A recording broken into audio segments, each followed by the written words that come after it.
ಯುವವಾಣಿ.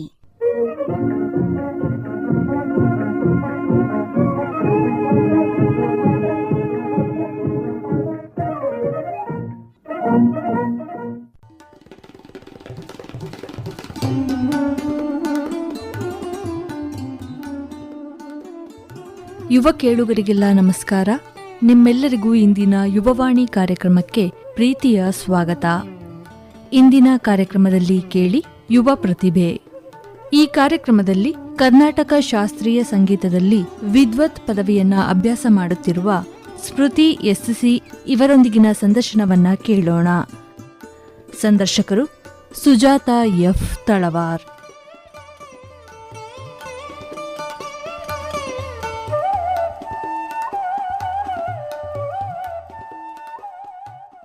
ನಮ್ಮ ಎಲ್ಲ ಪ್ರೀತಿಯ ಕೇಳುಗರಿಗೆ ನಮಸ್ಕಾರ. ಇಂದಿನ ಯುವ ಪ್ರತಿಭೆ ಕಾರ್ಯಕ್ರಮಕ್ಕೆ ನಿಮ್ಮೆಲ್ಲರಿಗೂ ಸ್ವಾಗತ. ಇವತ್ತಿನ ಕಾರ್ಯಕ್ರಮದಲ್ಲಿ ನಮ್ಮ ಜೊತೆಗೆ ಕರ್ನಾಟಕ ಶಾಸ್ತ್ರೀಯ ಸಂಗೀತದಲ್ಲಿ ವಿದ್ವತ್ ಪದವಿಯನ್ನು ಅಭ್ಯಾಸ ಮಾಡ್ತಾ ಇರುವಂತಹ ಸ್ಮೃತಿ ಎಸ್ಸಿ ಅವರಿದ್ದಾರೆ. ಸ್ಮೃತಿ ಅವರೇ ನಮಸ್ಕಾರ. ಎಲ್ಲರಿಗೂ ನಮಸ್ಕಾರ. ಕಾರ್ಯಕ್ರಮಕ್ಕೆ ಸ್ವಾಗತ. Thank you. ನಿಮ್ಮ ಪರಿಚಯ ಮಾಡಿಕೊಡಿ. ಯಾವ ಊರು ತಮ್ಮದು? ಈಗ ಪ್ರೆಸೆಂಟ್ಲಿ ಹಾಸನಲ್ಲಿರೋದು. 2 months ಬ್ಯಾಕ್ ಮದುವೆ ಆಯಿತು. ಅದಕ್ಕಿಂತ ಮುಂಚೆ ಶಿವಮೊಗ್ಗದಲ್ಲಿ ಇದ್ದಿದ್ದು. ಶಿವಮೊಗ್ಗದಲ್ಲೇ ಎಲ್ಲ ಸಂಗೀತ ಕಲ್ತಿದ್ದು. ಆಮೇಲೆ ಇಲ್ಲಿ ಬಂದು ಈಗ ಮತ್ತೆ ಇಲ್ಲೂ ಕಂಟಿನ್ಯೂ ಮಾಡ್ತಿದ್ದೀನಿ. ಏನು ಓದಿದ್ದೀರಿ? ನಾನು MBA ಮಾಡಿದ್ದೀನಿ. ಕೆಲಸ ಮಾಡ್ತಾ ಇದ್ದೀನಿ. ಡಿಜಿಟಲ್ ಮಾರ್ಕೆಟಿಂಗ್ ಮತ್ತೆ ಕ್ರಿಯೇಟಿವ್ ಡಿಸೈನರ್ ಆಗಿ ವರ್ಕ್ ಮಾಡ್ತಾ ಇದ್ದೀನಿ. ಯಾವ್ದು ಇಷ್ಟ? Digital marketing? ಡಿಸೈನಿಂಗ್ ಜಾಸ್ತಿ ಇಷ್ಟ. ಡಿಜಿಟಲ್ ಮಾರ್ಕೆಟಿಂಗ್ ಗಿಂತ ಡಿಸೈನಿಂಗ್ ಜಾಸ್ತಿ ಇಷ್ಟ. ನಿಮ್ಮ ಸಂಗೀತದ ಗುರುಗಳು? ಫಸ್ಟ್ ನಾನು ಅಜ್ಜಿ ಹತ್ರ ಕಲ್ತಿದ್ದು ರಮಾ ಅಂತ. ಅಪ್ಪನಮ್ಮ ಮೊದಲನೇ ಪಾಠ ಶುರು ಮಾಡಿದ ಅವರಿಂದ. ಮುಂದಿನ ತರಗತಿ ನಮಗೆ ಏನೇನ್ ಬೇಕಿತ್ತು ಅದೆಲ್ಲ ಅಮ್ಮನಪ್ಪ ಗೋಪಾಲ್ ಕೃಷ್ಣ ಅಂತಿದ್ದಾರೆ, ಅವರಿಂದ ಕಲ್ತಿದ್ದು. ಅಮ್ಮನೂ ಕೂಡ ಸಂಗೀತ ಕಲ್ತಿದ್ದಾರೆ. ಅಮ್ಮನ ಹೆಸರು ಉಮಾ ಅಂತ, ಅಪ್ಪನ ಹೆಸರು ಸೋಮಶೇಖರ್. ಕಂಪ್ಲೀಟ್ ಮ್ಯೂಸಿಕ್ ಫ್ಯಾಮಿಲಿಯಿಂದಾನೇ ಬಂದಿರೋದು. ಶಿವಮೊಗ್ಗದಲ್ಲೇ ಇರೋದೆಲ್ಲರೂ. ಆಮೇಲೆ ಜೂನಿಯರ್ ಎಕ್ಸಾಮಿನೇಷನ್ ಆಗ್ಲಿ, ಸೀನಿಯರ್ ಪಾಠಗಳೆಲ್ಲ ಆಗ್ಲಿ ಅಮ್ಮನ್ ತಮ್ಮ ಅರುಣ್ ಕುಮಾರ್ ಅಂತಿದ್ದಾರೆ, ಅವರಿಂದ ಕಲ್ತಿರೋದು. ಈಗಲೂ ಅವರಿಂದಾನೇ ಕಂಟಿನ್ಯೂ ಮಾಡ್ತಿರೋದು. ಈಗ ಶಾಸ್ತ್ರೀಯ ಸಂಗೀತದಲ್ಲಿ ಸೀನಿಯರ್ ಮುಗ್ದಿದೆ, ವಿದ್ವತ್ ಅಭ್ಯಾಸ ಮಾಡ್ತಾ ಇದ್ದೀರಾ. ಈಗ ಯಾವ ಗೀತೆ ಕೇಳಿಸ್ತೀರಿ? ಫಸ್ಟ್ ಗಣಪತಿ ಕೃತಿ ಭಜಮಾನಸ ಅಂತ, ಅದನ್ನ ಹಾಡ್ತೀನಿ. ಭಜಮಾನಸ ವಿಘ್ನೇಶ್ವರ ಮನೀಶಂ, ಭಜಮಾನಸ ವಿಘ್ನೇಶ್ವರ ಮನೀಶಂ, ಭಜ ಪೂರ್ವಾರ್ಪಣ ಸದನ ಗಣೇಶಂ, ಭಜಮಾನಸ ವಿಘ್ನೇಶ್ವರ ಮನೀಶಂ.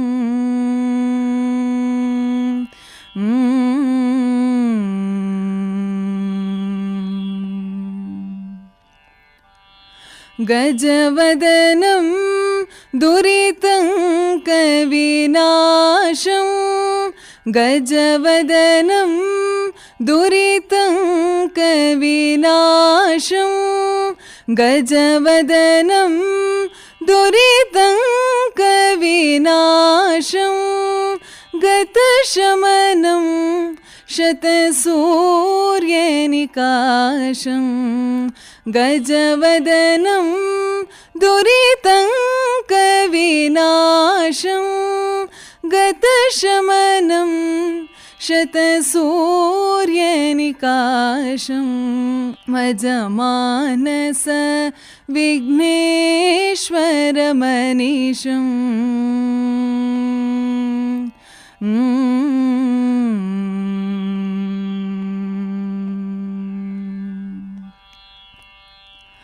ವರದಂ ಜನಶರಣಂ ಭಯಹರಣಂ, ವರದಂ ಜನಶರಣಂ ಭಯಹರಣಂ, ವರಮುನಿಮಾನಸ ಪಾಪವಿಹರಣಂ,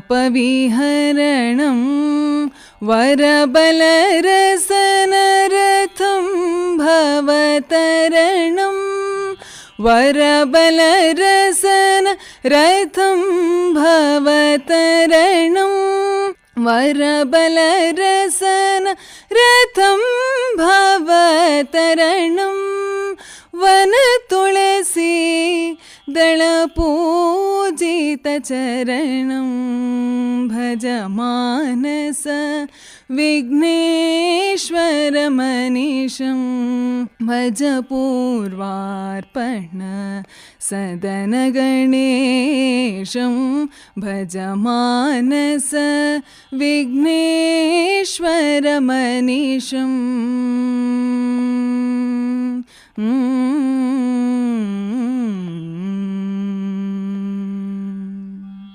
ತುಂಬ ಚೆನ್ನಾಗಿತ್ತು.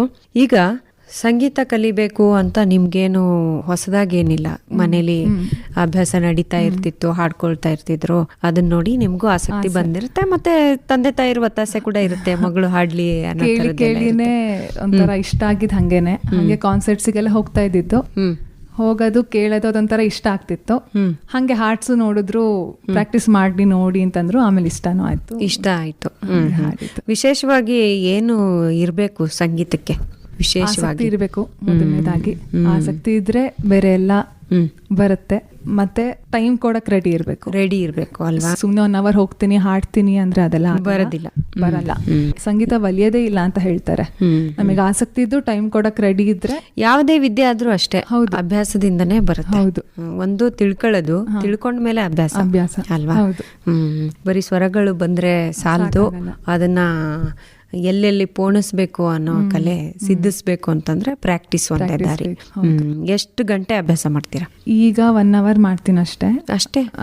ಸದ್ಯಕ್ಕೆ ಕೆಲ್ಸನೂ ಮಾಡಿ ಆದಾಗ ಪ್ರಾಕ್ಟೀಸ್ ಮಾಡ್ಕೊಳ್ಳೋದು. ಸ್ಯಾಟರ್ಡೆ ಸಂಡೇ ಬೆಳಗ್ಗೆ ಆದ್ರೆ ಬೆಳಗ್ಗೆ, ಇಲ್ಲ ಸಂಜೆ ಹೊತ್ತಾದ್ರೂ ಒಂದು 2 to 2.5 hours ಪ್ರಾಕ್ಟೀಸ್ ಮಾಡ್ತೀರಾ. ಈಗ ಇತ್ತೀಚೆಗೆ ಮದುವೆ ಆಗಿ ಹಾಸನಕ್ಕೆ ಬಂದೆ ಅಂತ ಹೇಳಿದ್ರಿ. ಕೌಟುಂಬಿಕ ಜೀವನನೂ ಮುಖ್ಯ, ಜೊತೆಗೆ ವೃತ್ತಿ ಕೂಡ ಮಾಡ್ತಾ ಇದ್ದೀರಾ, ಅದರ ಜೊತೆಗೆ ಸಂಗೀತ ಕೂಡ ಮುಂದುವರಿಸಬೇಕು ಅಂತಿದೆ. ಇದೆಲ್ಲವನ್ನ ಮ್ಯಾನೇಜ್ ಮಾಡ್ಲಿಕ್ಕೆ ಆಗ್ತಿದ್ಯಾ? ಚೆನ್ನಾಗ್ ಆಗ್ತಿದೆ. ಮನೇಲೂ ಎಲ್ಲ ಸಪೋರ್ಟಿವ್ ಇದ್ದಾರೆ. ಅಪ್ಪ ಮಲ್ನಾಡ್ ಕಾಲೇಜ್ ಆಫ್ ಇಂಜಿನಿಯರಿಂಗ್ ಅಲ್ಲಿ ಮೆಕ್ಯಾನಿಕಲ್ ಡಿಪಾರ್ಟ್ಮೆಂಟ್ ಅಲ್ಲಿ ವರ್ಕ್ ಮಾಡಿ ರಿಟೈರ್ ಆಗಿದ್ದಾರೆ. ಅಮ್ಮ ಕೂಡ ಸಂಗೀತ ಕಲ್ತಿದ್ದಾರೆ, ಲಕ್ಷ್ಮಿ ಅಂತ. ಅವರು ಭಜನ್ ಕ್ಲಾಸ್ ಎಲ್ಲ ತಗೊಳ್ತಾರೆ. ಅವರು ಕೂಡ ಗೌರ್ಮೆಂಟ್ ಟೀಚರ್ ಆಗಿ ರಿಟೈರ್. ಅಂದ್ರೆ ಅಪ್ಪ ಅಂದ್ರೆ ಮಾವ ಇಲ್ಲಿ ಮಾವ ರಂಗಸ್ವಾಮಿ ಅಂತ ಅವ್ರ ಹೆಸರು. ಅಮ್ಮನ ಹೆಸರು ಲಕ್ಷ್ಮೀ ನಾಡಿಗ್. ಅವರು ಕೂಡ ಗೌರ್ಮೆಂಟ್ ರಿಟೈರ್ಡ್ ಟೀಚರು. ಹಂಗೆ ಭಜನ್ ಕ್ಲಾಸಸ್ ತಗೊಳ್ತಾರೆ. ನಿಮ್ಮ ಮನೆಯವ್ರು ಹಾಡ್ತಾರ? ಮನೆಯವ್ರು ಹಾಡೆಲ್ಲ ಇಂಟ್ರೆಸ್ಟ್ ಇದೆ. ಮನೋಜ್ ನಾಡಿಗ್ ಅಂತ. ಅಯ್ಯೋ, ಅವರು ಹಾಡಿದ್ರು, ಒಳ್ಳೆ ಡ್ಯೂಯೆಟ್ ಆಡ್ಬೋದಿತ್ತು. ತುಂಬಾ ಇಂಟ್ರೆಸ್ಟ್ ಇದೆ, ಕೇಳಕ್ಕೆಲ್ಲ ತುಂಬಾ ಇಂಟ್ರೆಸ್ಟ್ ಇದೆ.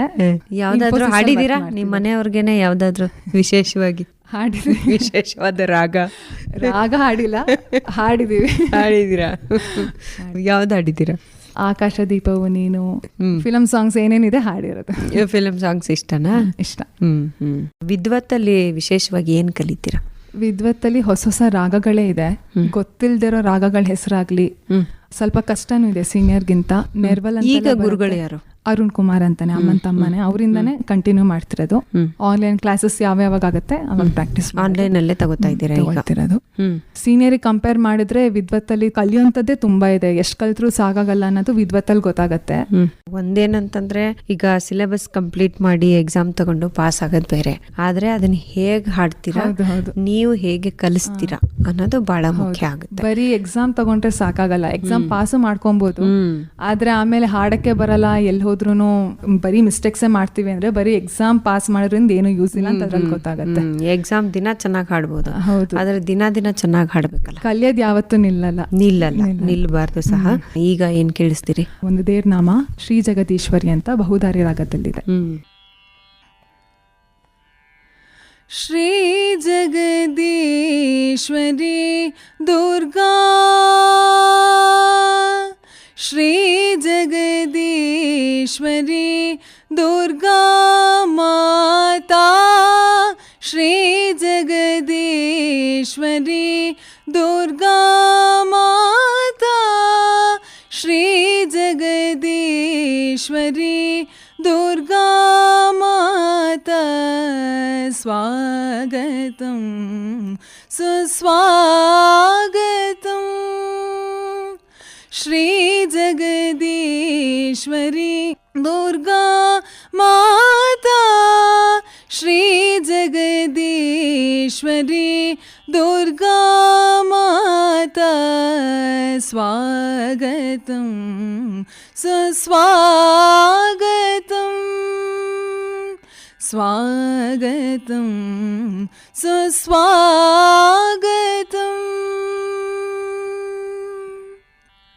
राजराजेश्वरी राजीवनेत्री राजराजेश्वरी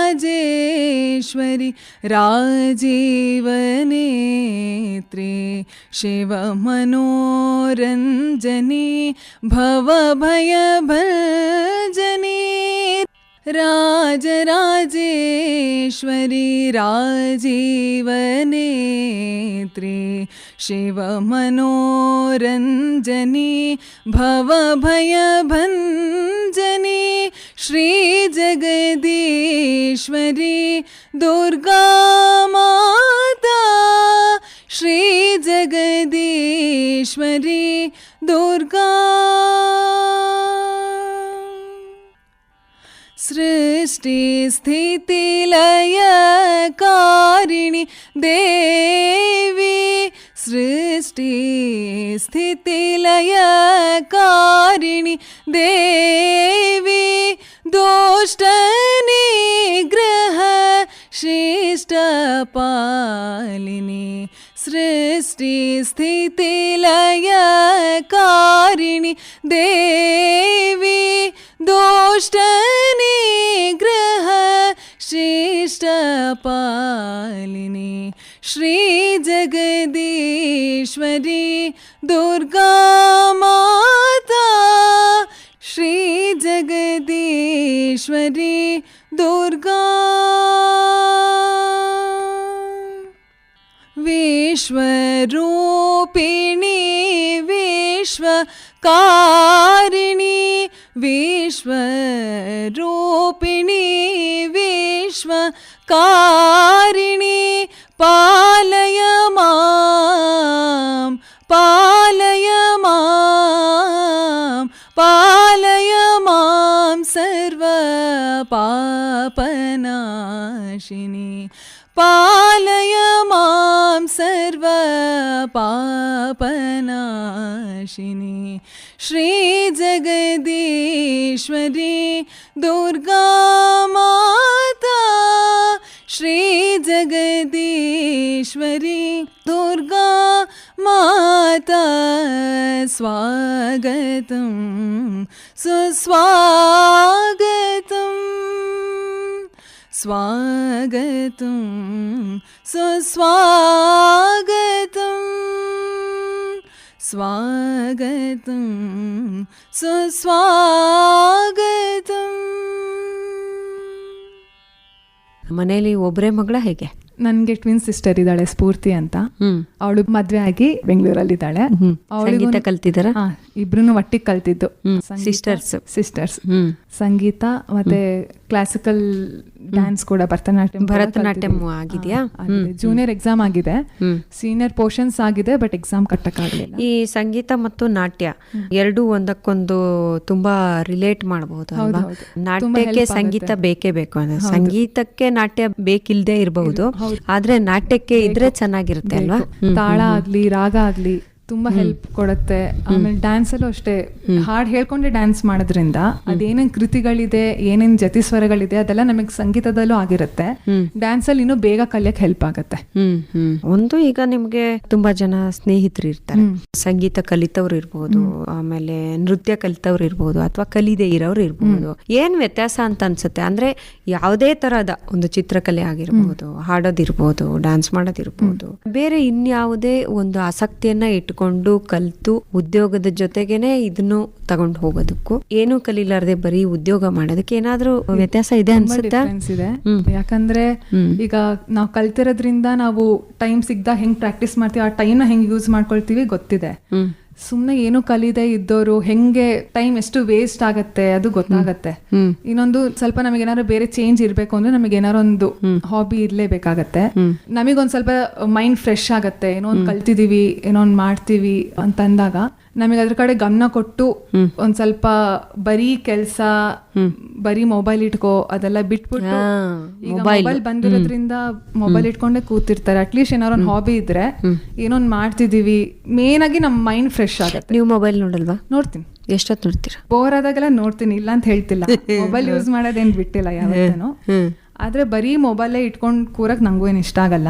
ಈ ತರ ಏನಾರು ಒಂದು ಹಾಬಿ ಏನೇ ಆಗ್ಲಿ, ಯಾವ್ದೇ ತರ ಅಂದ್ರೆ ಮೊಬೈಲ್ ಬಳಕೆ ತಪ್ಪಲ್ಲ, ಆದ್ರೆ ಯಾವ ಉದ್ದೇಶಕ್ಕೆ ಅದನ್ನ ಬಳಸ್ತಾ ಇದೀವಿ, ಎಷ್ಟು ಯೂಸ್ ಮಾಡ್ಬೇಕು ಅದು ನಮ್ ಕೈಲೇ ಇದೆ. ಕರೆಕ್ಟ್. ಅದನ್ನ ತಿಳ್ಕೊಂಡಾಗ ಯಾವ್ದು ನಮ್ಗೆ ಚಟ ಅಂತ ಅನ್ಸಲ್ಲ, ಅಥವಾ ಅದೊಂದು ಅಡಿಕ್ಷನ್ ಅಂತ ಅನ್ಸಲ್ಲ ಅಲ್ವಾ, ಅದನ್ನ ಮೀರಿ ಹೋಗ್ಬಾರ್ದು. ಅದಕ್ಕೆ ನಮಗ್ ನಾವು ಸ್ವಲ್ಪ ಕಡಿವಾಣ ಹಾಕೊಳ್ಳೋದು, ನಿಯಂತ್ರಣ ಮಾಡೋದು, ಆ ಮನಶಕ್ತಿ ಎಲ್ಲ ಬರ್ಬೇಕು, ಆ ನಿರ್ಧಾರ ತಗೊಳ್ಳುವಂತಹ ಮೆಚುರಿಟಿ ನಮ್ಗೆ ಇರ್ಬೇಕು ಅಂತಂದ್ರೆ ನಾವು ಜಗತ್ತನ್ನ ಬೇರೆ ರೀತಿಯಲ್ಲಿ ಅರ್ಥ ಮಾಡ್ಕೋಬೇಕು. ಮೊಬೈಲ್ ನೋಡೋದು ಅಥವಾ ಬರೀ ಮನರಂಜನೆ ತೆಗೆದುಕೊಳ್ಳೋದು, ಅದರಿಂದ ಬೇರೆ ಬೇರೆ ಮಾನಸಿಕ ಮತ್ತು ದೈಹಿಕ ಪರಿಣಾಮಗಳು ಆಗ್ತಾ ಇದೆ. ಅದು ಈಗ ಗೊತ್ತಾಗ್ತಾ ಇದೆ, ಎಲ್ಲಾರ್ಗೂ ಗೊತ್ತಾಗ್ತಿದೆ. ಸಮಾಜದ ಮೇಲೆ ಎಷ್ಟು ಒತ್ತಡ ಇದೆ ಅನ್ನೋದು ಗೊತ್ತಾಗ್ತಿದೆ. ಅದೊಂದು ಹೊಸ ಸಮಸ್ಯೆಯಾಗಿ ಉದ್ಭವಿಸ್ತಾ ಇದೆ ಅಲ್ವಾ. ಈಗ ಏನೇನೋ ಬಡತನ ಇತ್ತು, ಅನಕ್ಷರತೆ ಇತ್ತು, ಅದೆಲ್ಲ ಹೋಗಿ ನೋಡಿ ಹಳೆ ಸಮಸ್ಯೆಗಳು, ಅದು ಹೋಯ್ತು ಇದು ಹೋಯ್ತು ಅನ್ನೋ ಹೊತ್ತಲ್ಲಿ ಈ ತರದ ಹೊಸ ಹೊಸ ಸಮಸ್ಯೆಗಳು ಆಗ್ತಿದೆ. ಇದೆಲ್ಲ ಆಧುನಿಕತೆ ತಂದೊಡ್ಡಿರುವ ಸವಾಲುಗಳು. ಸಮಸ್ಯೆಯನ್ನಾಗಿ ಮಾಡ್ಕೋಬಾರ್ದು, ಸವಾಲನ್ನಾಗಿ ಸ್ವೀಕರಿಸಿ ಅದನ್ನ ಎಷ್ಟು ಬಳಸಬೇಕು ಅಷ್ಟನ್ನ ಗಮನದಲ್ಲಿ ಇಟ್ಕೋಬೇಕು. ಈಗೇನ್ ಕೇಳಿಸ್ತೀರಾ ನಮ್ಗೆ? ಒಂದು ಭಾವಗೀತೆ ಹೇಳ್ತೀನಿ, ಅಮ್ಮನ್ ಮೇಲಿದೆ. ಅದು ಯಾರು ಬರ್ದಿರೋದು? ಡಾಕ್ಟರ್ NS ಲಕ್ಷ್ಮೀನಾರಾಯಣ ಭಟ್ ಅಂತ. ಹೆಮ್ಮೆ ನನಗೆ ಅಮ್ಮ ನಿನ್ನ ತಾಯಿ ಎಂದು ಕರೆಯಲು ಅಂತ. ಹೆಮ್ಮೆ ನನಗೆ ಅಮ್ಮ ನಿನ್ನ ತಾಯಿ ಎಂದು ಕರೆಯಲು, ಹೆಮ್ಮೆ ನನಗೆ ಅಮ್ಮ ನಿನ್ನ ತಾಯಿ ಎಂದು ಕರೆಯಲು, ಕಂದನೆಂಬ ನಿನ್ನ ಪ್ರೀತಿ ಸವಿಯೋ ಝೇನಿಗಿಂತಲೂ, ಸವಿಯೋ ಝೇನಿಗಿಂತಲೂ, ಹೆಮ್ಮೆ ನನಗೆ ಅಮ್ಮ ನಿನ್ನ ತಾಯಿ ಎಂದು ಕರೆಯಲು. ಏನು ತಾನೇ ಇದ್ದರೂ ನಿನಗೂ ಸಿರಿವಂತರು, ಏನು ತಾನೇ ಇದ್ದರೂ ನಿನಗೂ ಸಿರಿವಂತರು, ಬಲ್ಲೆ ನಾನು ಇರುವರೆಷ್ಟೋ ನಿನಗೂ ಧೀಮಂತರು, ಬಲ್ಲೆ ನಾನು ಇರುವರೆಷ್ಟೋ ನಿನಗೂ ಧೀಮಂತರು, ಬಾಳಿ ಬಂದ ಗರಿಮೆಯಲ್ಲಿ ಯಾರು ಸಮಕ್ಕೆ ಬರುವರೋ, ತಾಳಿ ನಿಂತ ಸಹನೆಯಲ್ಲಿ ನಿನ್ನ ಯಾರು ಗೆಲುವರೋ, ಹೆಮ್ಮೆ ನನಗೆ ಅಮ್ಮ ನಿನ್ನ ತಾಯಿ ಎಂದು ಕರೆಯಲು. ತಂಪು ಆಲದಡಿಗೆ ಬಂದು ನಿಂತ ಭಕ್ತ ನಾನು, ತಂಪು ಆಲದಡಿಗೆ ಬಂದು ನಿಂತ ಭಕ್ತ ನಾನು, ಮೇಲಿನಿಂದ ಕೆಳಗುರುಳಿದ ಬಿತ್ತವಾದರೇನು, ಮೇಲಿನಿಂದ ಕೆಳಗುರುಳಿದ ಬಿತ್ತವಾದರೇನು, ನನ್ನ ಮನದಿ ಅರಳುತ್ತಿದೆ ತಾಯೇ ನಿನ್ನ ರೂಪ, ಕಂಪು ಬೀರಿ ಸುತ್ತಲೆಲ್ಲ ಹರಡಿ ನಿಲುವೆ ಧೂಪ, ಹೆಮ್ಮೆ ನನಗೆ ಅಮ್ಮ ನಿನ್ನ ತಾಯಿ ಎಂದು ಕರೆಯಲು ಕಂದನೆಂಬ ನಿನ್ನ ಪ್ರೀತಿ ಸವಿಯೋ ಜೇನಿಗಿಂತಲೂ ಸವಿಯೋ ಜೇನಿಗಿಂತಲೂ ಹೆಮ್ಮೆ ನನಗೆ ಅಮ್ಮ ನಿನ್ನ ತಾಯಿಯೆಂದು ಕರೆಯಲು ತಾಯಿಯೆಂದು ಕರೆಯಲು ತಾಯಿಯೆಂದು ಕರೆಯಲು. ತುಂಬ ಚೆನ್ನಾಗಿತ್ತು. ಮತ್ತೆ ನಿಮ್ಮ ಈ ಸಂಗೀತದ ಪಯಣ ಮತ್ತೆ ನಿಮ್ಮ ವೃತ್ತಿ ಪ್ರವೃತ್ತಿ ಎರಡೂ ಒಟ್ಟೊಟ್ಟಿಗೆ ಸಾಗಲಿ. ಏನು ಒಳ್ಳೇದು ಮಾಡಬಹುದು ಈ ಲಲಿತ ಕಲೆಗಳನ್ನು, ಅಂದರೆ ಬರೀ ಉಪಜೀವನ ಆಗಬಾರ್ದು. ನಾವು ಕಲಿಸಿದ್ವಿ ಅದರಿಂದ ಏನೋ ಒಂದು ಸಣ್ಣ ಸಂಭಾವನೆ ಬಂತು ಅನ್ನೋದು ಅದು ಬೇರೆ, ವೃತ್ತಿ ಬೇರೆ. ಅದರ ಜೊತೆಗೆ ನಮ್ಮ ಮನಸ್ಸಿನ ಮೇಲೆ ಆಗುವಂತಹ ಪರಿಣಾಮ ನಮ್ಮ ಮನೆ ಮಂದಿ ಮೇಲೂ ಆಗುತ್ತೆ, ಆಯ್ತಾ? ಅದು ಪಕ್ಕದ ಮನೆಯವ್ರ ಮೇಲೆ ಆಗುತ್ತೆ, ಅದು ಸೊಸೈಟಿ ಮೇಲೆ ಆಗುತ್ತೆ. ಹೀಗೆ ಅಲ್ವಾ ಸಾಗೋದು? ಅಂದ್ರೆ ನಾವು ಒಳ್ಳೆಯವರಾಗೋದರ ಉಪಯೋಗ ಅಥವಾ ಪರಿಣಾಮ ಇಷ್ಟೆಲ್ಲ ಇರುತ್ತೆ. ಹಾಗಾಗಿ ಏನ್ ಹೇಳಕ್ ಇಷ್ಟಪಡ್ತೀರಾ ನಿಮ್ಮ ಊರಿಗೆ ಅವ್ರಿಗೆ? ಏನಂದ್ರೆ ನನಗೆ ಮನೇಲಿ ಅತ್ತೆ ಭಜನ್ ಕ್ಲಾಸ್ ಎಲ್ಲ ಮಾಡ್ತಾರೆ, ಮಕ್ಕಳೆಲ್ಲ ಬರ್ತಾರೆ. ಆ ಚಿಕ್ಕ ವಯಸ್ಸಿಂದಾನೇ ಒಂದ್ ಸ್ವಲ್ಪ ಒಂದು ಕಲೆ ಇದೆ, ಒಂದು ಆಸಕ್ತಿ ಇದೆ ಅಂತ ಈಗ್ಲಿಂದಾನೇ ಹೇಳ್ಕೊಡಕ್ ಶುರು ಮಾಡಿದ್ರೆ ಒಂದ್ ಸ್ವಲ್ಪ ಅವ್ರು ಕಲಿತಾರೆ, ಅವ್ರ ಫ್ರೆಂಡ್ಸಿಗೆ ಹೇಳ್ತಾರೆ, ಅವರು ಇನ್ನೊಂದ್ ಸ್ವಲ್ಪ ಸೇರ್ಕೊಂಡು ಈ ತರ ಭಜನ್ ಅಂತ ಒಂದೇ ಹೇಳ್ತಿಲ್ಲ ನಾನು, ಯಾವ್ದೇ ಕಲೆ ಆಗ್ಲಿ ಮನೇಲಿ ಒಬ್ರು ಕಲಿಯಕ್ ಶುರು ಮಾಡಿದ್ರೆ ಅದ್ ಹಂಗೆ ಹರಡತ್ತೆ ಆ ವಿಷಯ. ಆವಾಗ ಆದಷ್ಟು ಜನ ಏನೇನ್ ಹಾಬೀಸ್ ಕಲ್ತ್ಕೊಳ್ತಾರೋ ಅವ್ರಿಗೆ ಹೆಲ್ಪ್ ಆಗತ್ತೆ. ಈಗಿನ ಜನರೇಷನ್ ಅವರು ಬರೀ ಲ್ಯಾಪ್ಟಾಪ್ ಇಟ್ಕೋ, ಕಂಪ್ಯೂಟರ್ ಯೂಸ್ ಮಾಡು, ಮೊಬೈಲ್ ಯೂಸ್ ಮಾಡು, ಬರೀ ಅಷ್ಟರಲ್ಲೇ ಆಗ್ತಾರೆ ಬಿಟ್ರೆ ಈ ತರ ಯಾವ ಹೊಸ ಹೊಸ ಕಲೆಗಳಿದೆ ಅಷ್ಟು ಬೇಗ ತಿಳ್ಕೊಳಲ್ಲ. ದೊಡ್ಡವ್ರು ನಾವೇನಿದೀವಿ ಹೆಂಗೆ ಅಮ್ಮನು ಕ್ಲಾಸ್ ಮಾಡೋದ್ ನೋಡಿದೀನಿ, ಮಕ್ಳು ಇಂಟ್ರೆಸ್ಟ್ ಇನ್ ಬರ್ತಾರೆ, ಹಾಡ್ತಾರೆ, ಖುಷಿ ಪಡ್ತಾರೆ ಹೊಸ ಹೊಸದ್ ಕಲಿಯಕ್ಕೆ. ಈಗ ನಾವು ಕಲ್ತಿದೀವಿ ಅಂದ್ರೆ ಇನ್ನೊಬ್ರಿಗೆ ಅದು ಹೇಳ್ಕೊಡೋಷ್ಟು ನಮಗೆ ಆಸಕ್ತಿ ಬಂದ್ರೆ ಹೆಲ್ಪ್ ಆಗತ್ತೆ. ಯಾವುದೇ ಒಂದು ಚಟುವಟಿಕೆನಲ್ಲಿ ಮಕ್ಕಳನ್ನ ತೊಡಗಿಸೋದು ಪೋಷಕರ ಜವಾಬ್ದಾರಿ ಅಲ್ವಾ? ಪೋಷಕರು, ಶಾಲೆಯಲ್ಲಿ ಶಿಕ್ಷಕರು, ಅಕ್ಕಪಕ್ಕ ಮನೆಯವರು, ಒಂದ್ ಸಮಾಜ ಚೆನ್ನಾಗಿರ್ಬೇಕು, ಸದೃಢವಾಗಿರ್ಬೇಕು, ಆರೋಗ್ಯಕರವಾಗಿರ್ಬೇಕು ಅಂತಂದ್ರೆ ಪರಸ್ಪರರ ಎಲ್ಲರ ಸಹಕಾರ ಇದ್ದಾಗ ಮಾತ್ರ ಚೆನ್ನಾಗಾಗುತ್ತೆ. ಒಳ್ಳೇದಾಗ್ಲಿ ಅಂತ ಹೇಳ್ತಾ ಇನ್ನೊಂದು ಗೀತೆಯೊಂದಿಗೆ ಕಾರ್ಯಕ್ರಮ ಮುಗಿಸೋಣ. ನಮಸ್ಕಾರ. ತುಂಬಾ ಖುಷಿ ಆಯ್ತು. Thank you. ಏನು ಚೆಲುವಿನ ನಾಡು, ಚೆಲುವು ಚಿಮ್ಮುವ ನಾಡು, ನನ್ನೊಲುಮೆ ನಾಡು ಕರ್ನಾಟಕ, ನನ್ನ ಹಡೆದಿ ನಾಡು ಸಕಸೋದದ ಬೀಡು, ಸ್ವಾಗತವು ಏಕೈಕ ಕರ್ನಾಟಕ. ಏನು ಚೆಲುವಿನ ನಾಡು, ಚೆಲುವು ಚಿಮ್ಮುವ ನಾಡು, ನನ್ನೊಲುಮೆ ನಾಡು ಕರ್ನಾಟಕ, ನನ್ನ ಹಡೆದಿ ನಾಡು ಸಕಸೋದದ ಬೀಡು, ಸ್ವಾಗತವು ಏಕೈಕ ಕರ್ನಾಟಕ.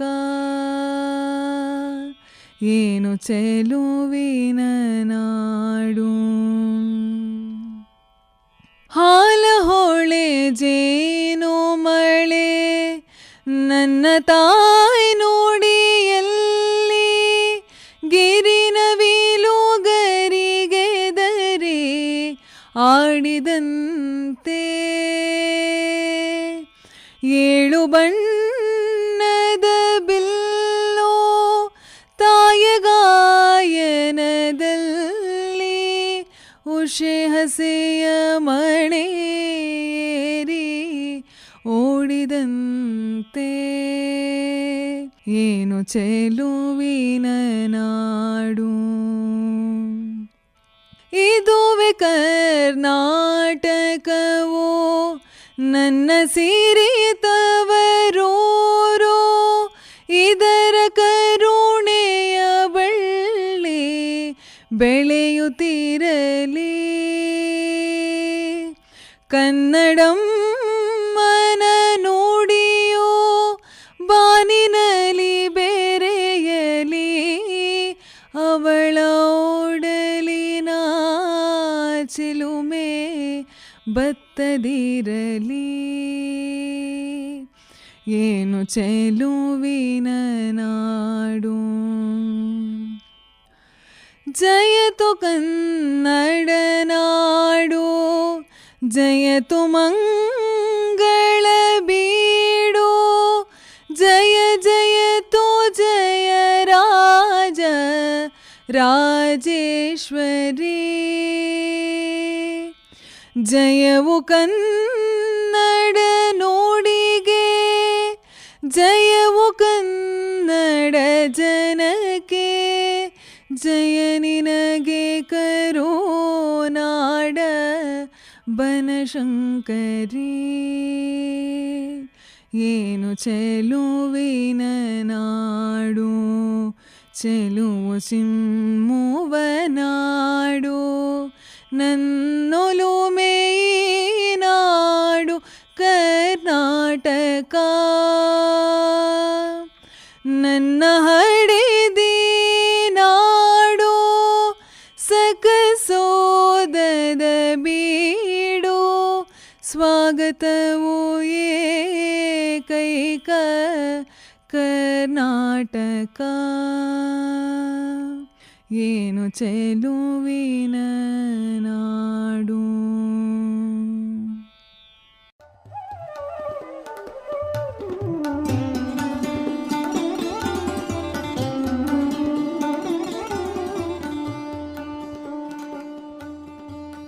ಇದುವರೆಗೆ ಕರ್ನಾಟಕ ಶಾಸ್ತ್ರೀಯ ಸಂಗೀತದಲ್ಲಿ ವಿದ್ವತ್ ಪದವಿಯನ್ನ ಅಭ್ಯಾಸ ಮಾಡುತ್ತಿರುವ ಸ್ಮೃತಿ ಎಸ್ಸಿ ಇವರೊಂದಿಗಿನ ಸಂದರ್ಶನವನ್ನ ಕೇಳಿದಿರಿ.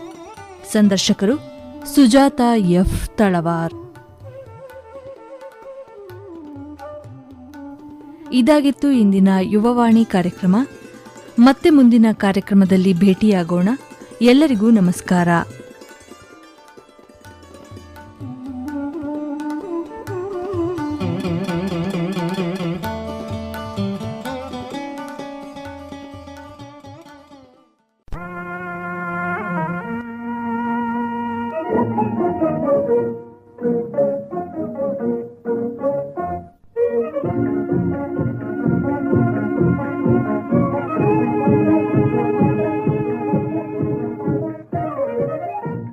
Thank you.